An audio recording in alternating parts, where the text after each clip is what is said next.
Imagine, for just a moment, standing before something that defies every law of science you've ever known. Picture this: a body that has remained perfectly preserved for over 140 years, untouched by decay, untouched by time itself.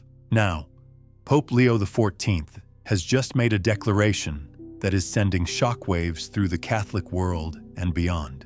He's officially exposed the miraculous state of Saint Bernadette's incorrupt body, and millions of faithful souls are claiming miracles like never before. Science remains silent, because science simply cannot explain what you're about to discover. What I'm about to share with you will touch the deepest corners of your heart, and perhaps awaken something sacred within your soul that you thought was lost forever. This isn't just another story, my dear friend. This is about divine intervention in our modern world, about hope when hope seems impossible, and about a humble French girl whose body continues to bear witness to God's infinite power. Pope Leo XIV, born Robert Francis Prevost in Chicago, now leads 1.4 billion Catholics worldwide. At 69 years old, this remarkable man has done something unprecedented. He has publicly acknowledged what medical science cannot explain and what skeptics refuse to accept. The body of Saint Bernadette Soubirous remains as fresh and untouched as the day she passed away in 1879. Perhaps you've heard whispers of this miracle before. Maybe you've wondered if such things could truly happen in our skeptical age. Well, let me take you on a journey that will answer those questions and fill your heart with wonder. Before we go deeper into this extraordinary revelation, I want you to consider something. Why now?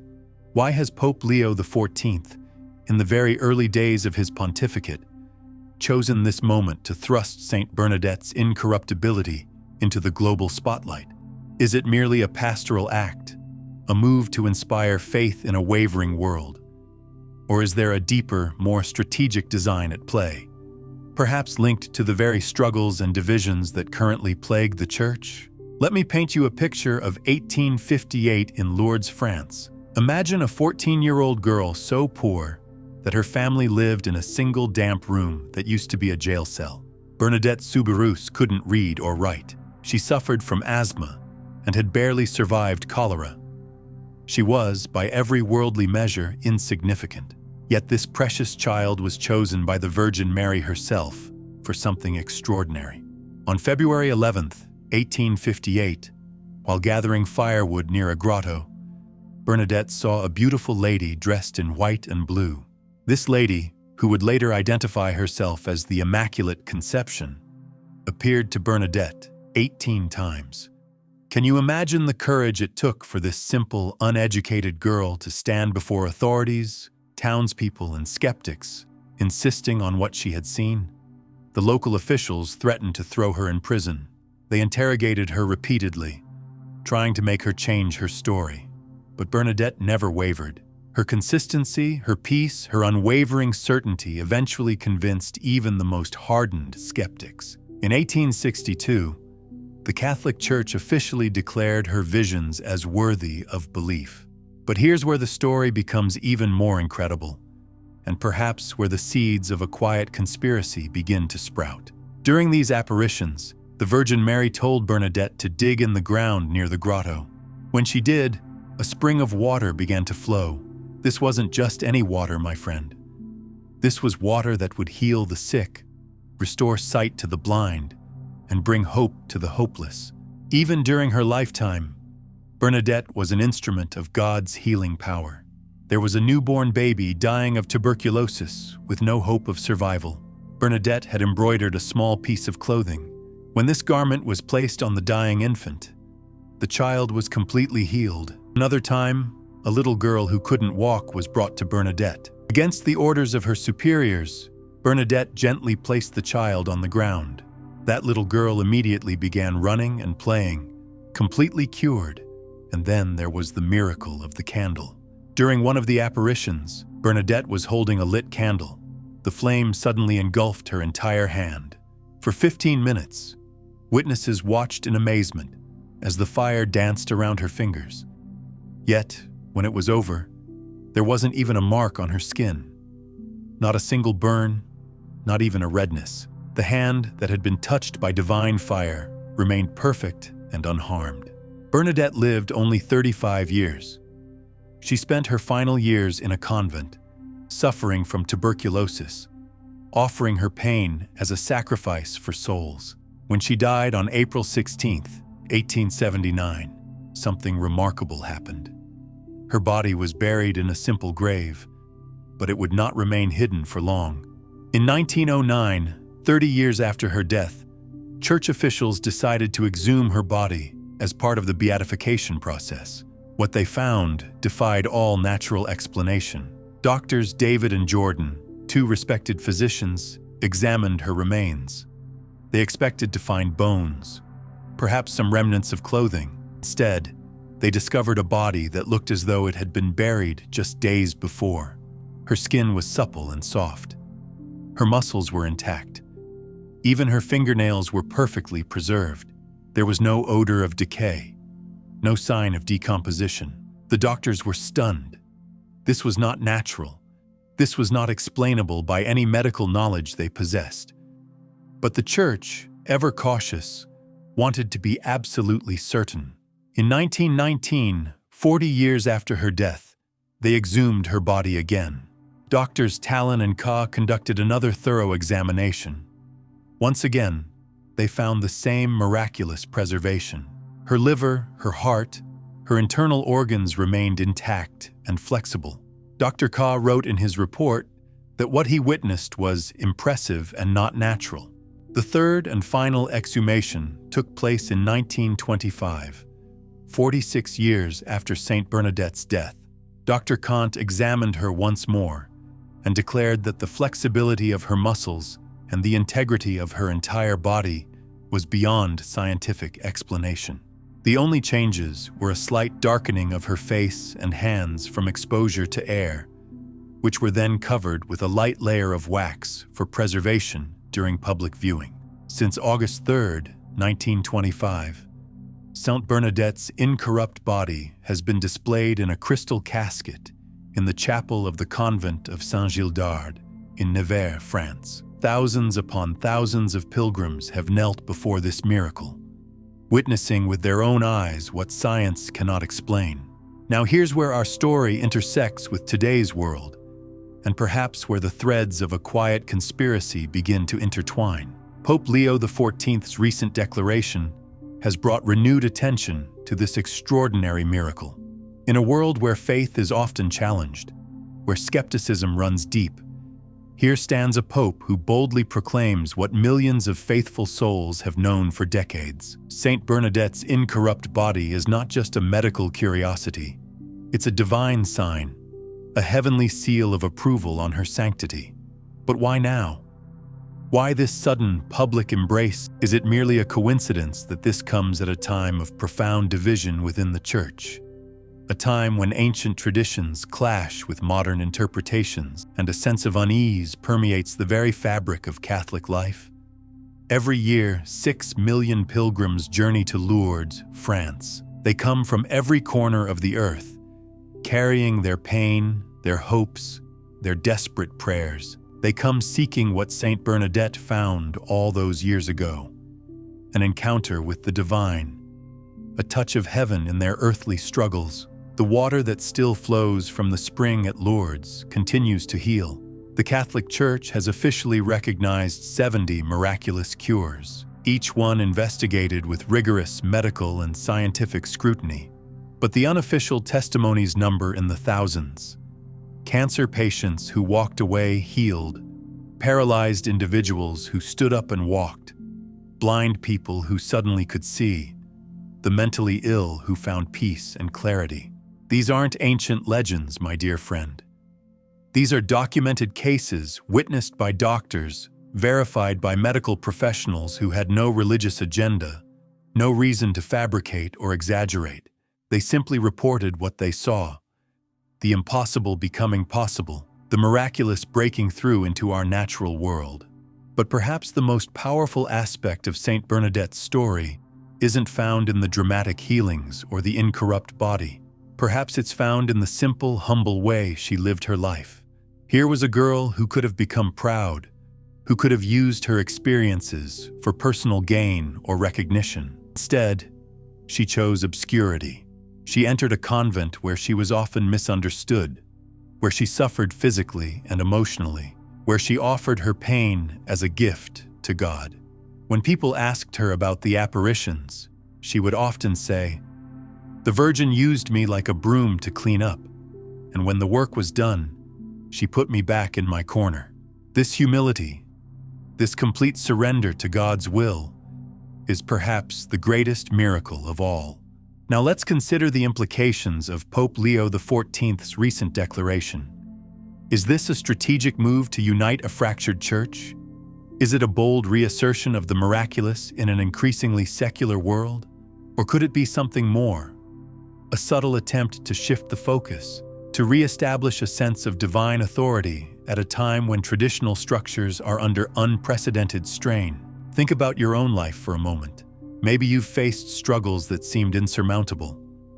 Perhaps you've carried pain that feels too heavy to bear. Maybe you've wondered if God sees you, if He cares about your particular sufferings. Saint Bernadette's story whispers to your heart that He does see, He does care, and He can use even the smallest, most insignificant among us for His greatest purposes. The preservation of her body is God's way of saying that what she experienced was real, that what she testified to was true, that the hope she offered to the world continues to this day.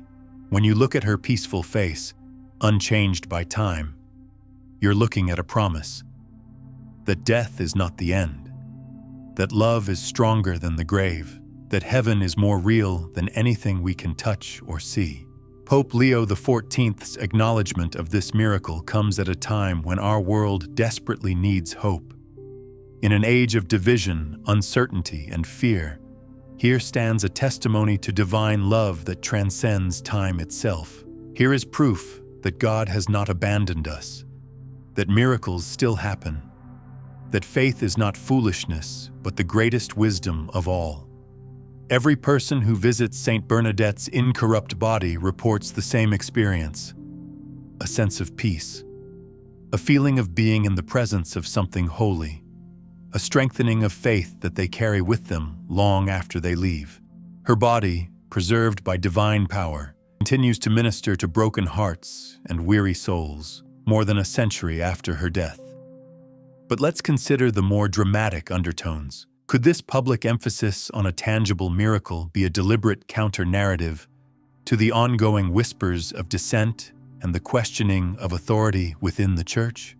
Is it a way to rally the faithful around a common, undeniable truth, to assert the supernatural at a time when certain factions are pushing for a more worldly, more synodal church? The millions who claim miracles through Saint Bernadette's intercession are not deluded or desperate. They are people who have touched the hem of heaven and found it real. They are individuals who have experienced firsthand that the God who preserved this humble servant's body is the same God who can heal their own wounds, answer their own prayers, and fill their own hearts with unexplainable peace. The timing of this declaration by Pope Leo XIV is crucial.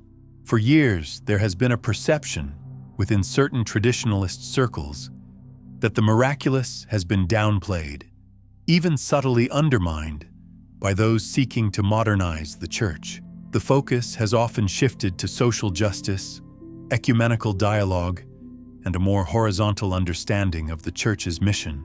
But with this bold pronouncement, Pope Leo XIV reasserts the vertical dimension, the undeniable power of God breaking into the human realm. This is not merely a tactical maneuver, it's a theological statement, a reaffirmation of the supernatural foundation of Catholicism. It serves as a powerful reminder that the Church's authority ultimately stems not from human consensus or progressive ideologies, but from divine intervention and the enduring power of grace. Could it be that Pope Leo XIV is attempting to unify the disparate factions within the Church by drawing them back to the source of all Catholic belief, the miraculous interventions of God? By focusing on a miracle that transcends theological debates and political leanings, he offers a common ground for all believers, a tangible proof of God's continued presence. This emphasis on the incorrupt body of Saint Bernadette could be a masterstroke, subtly steering the faithful away from internal squabbles and towards a profound encounter with the divine.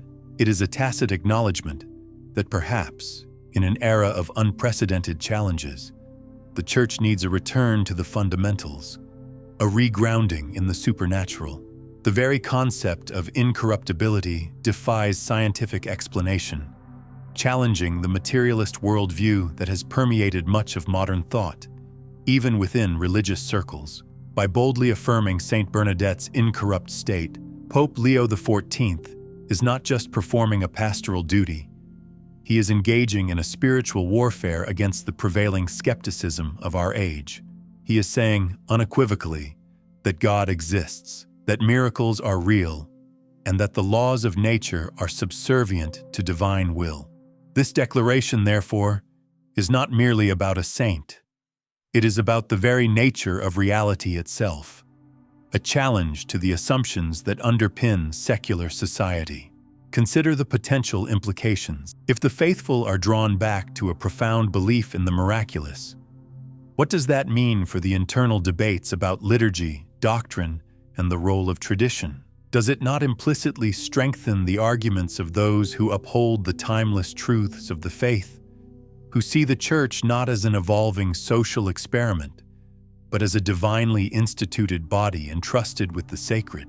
This move, therefore, could be seen as a strategic pivot, a reorientation towards the supernatural that has the potential to reshape the trajectory of the Church in the coming decades. It is a reminder that faith is not a mere intellectual exercise, but a participation in a reality far grander than our limited human understanding.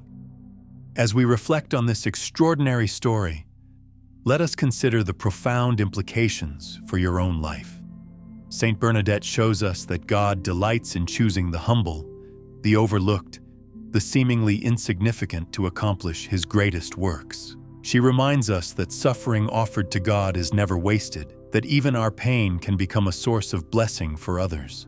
Her incorrupt body stands as a beacon of hope, declaring that what we cannot see is more real than what we can see, that love is eternal, that God's power is unlimited, and that miracles are not relics of the past, but present realities for those who believe.